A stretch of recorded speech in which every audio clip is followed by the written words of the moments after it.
the people. This is the segment that is, in fact, all about you. We want to hear your questions, your comments, your concerns about some of the top news stories and some of the ideas that are out there. And we do that by way of social media, whether it happens to be by way of Twitter or on Facebook or even some YouTube comments. We like to hear what you guys have to say about some of the issues that are taking place. Now, I mentioned earlier the story about YouTube investing $200 million in their channels. Pretty interesting stuff. What were your thoughts about that? So we're going to go ahead and we're going to take a look at Twitter and see really exactly what you guys are talking about with this. Now, in case you're wondering exactly what has taken place, I mentioned that they're investing $200 million in their YouTube channels. They're basically bolstering their thoughts and seeing exactly what's going to come of it. $150 million has already been secured as far as ad revenue is concerned. We'll see where it does in fact go. So let's take to Twitter to see exactly what you guys have to say about the news right now. So we jumped on Lauren's, actually, her conversation, because she said the $200 million Wall Street Journal cites in the story about YouTube is the same $200 million investment YouTube announced in May, spokesperson says. So we were asking, does this mean the investment has already been made? And according to Lauren, say, yeah, so I suppose that I can say it's being made. The Wall Street Journal story made it sound like it's new news, which it's not. Now, understand what she's basically saying is that this is the same story that actually came out in May. Wall Street Journal actually went back on this conversation and they said, yes, this is something that was announced in May. However, we are in fact putting forward a little bit more emphasis, and this is some more of the storylines, not just the $200 million. That's not necessarily the story. So keep going on, and so we said, okay, the article definitely gives the impression that it just happened. Nevertheless, what's your take on the YouTube experiment? Now, she basically says, you know, it seems to be strong advertiser demand. I think the content could be better organized. I haven't checked performance levels. So that's one thing for sure. I mean, content definitely could be better organized. But again, we don't have any statistics, really cold hard facts to back everything up just yet. So good stuff, Lauren. So we basically went on to another conversation. Kevin was actually having one pretty interesting from Kevin. He says, yep, it's working.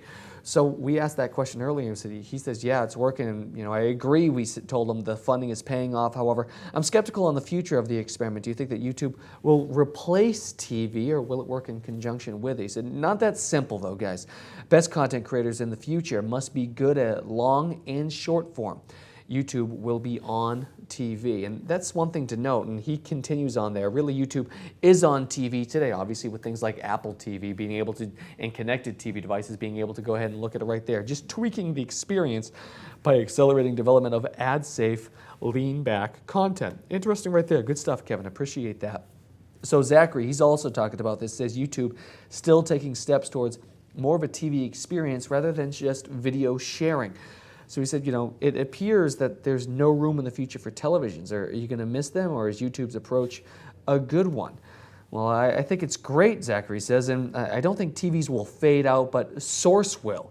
I think TV programming will be all online. I like what Zachary's saying right there. Of course, people are still going to be going to Best Buy and buying television. Maybe not to Best Buy, but you know what I mean. Buying televisions, but are we going to be utilizing, cable companies anymore? I don't necessarily think so. Keep going on. So Brian, he was talking about this, and you might want to divest holdings in television networks or cable companies. This is exactly what we were just talking about. Keep going on. So we talked to Brian. He says, is the fall of television going to be a sad event, or are you excited for the future of YouTube replacing TV? He says, and he comes on, this is interesting, unexcited about a world where great content is king, not who controls distribution.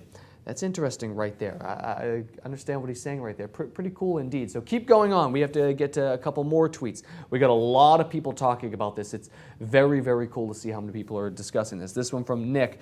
He says YouTube cranks up channel spending, and we keep going. So we tweeted at Nick and saying, as someone who has worked in film, do you see the future of YouTube's channel experiment to be a promising one?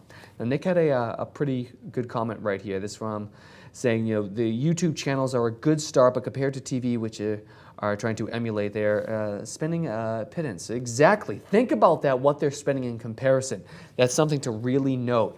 Meanwhile, Mark, he's also tweeting about this. Let's go to Mark Strauss. He says YouTube increased funding on its channels, and we went to Go Media. He says it seems like YouTube channels are TV channels of the future. Do you think the funded channels will continue their growth? And Marky goes, clearly the revenue model has changed as shown by the conflicts between producers like ESPN and providers Cablevision. this is definitely something to really note there and something to pay very close attention to. Good stuff, Mark. He continues on. We actually have a very good conversation with Mark here. Says it's not YouTube in particular, but a move away from ad-driven free content to demand-based data demand like Hulu, iCloud, et cetera, et cetera. We keep going on with Mark saying, are you suggesting that switching to online video is becoming the best way to make money? This is where it actually gets pretty interesting. He says, no, I suggest the cost of production is following the revenue from conventional advertising to media distribution networks. CDNs, we talk about this all the time, things like Akamai, which we talked about earlier with Netflix, actually. Mark keeps going on. He's saying, the distinction between on and offline is quickly becoming irrelevant.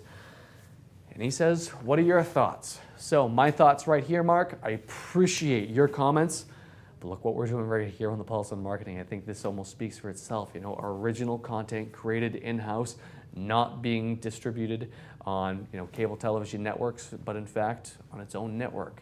Very cool stuff. Absolutely love all your comments. Keep weighing in on it, guys. Want the conversation to continue. Love to hear it. And man, this is a great conversation. We could have basically for all day long. We should almost put together an entire hour-long show on it. I'd love to see that. So thanks for your comments. Make sure to keep getting involved. Make sure to keep tuning in to The Pulse on Marketing right here on thepulsenetwork.com. I'm Tyler Pybin, your host. For all the guys working out back, we'll see you guys next Wednesday. Have a good week. Take it easy. Untie all the cables and rope.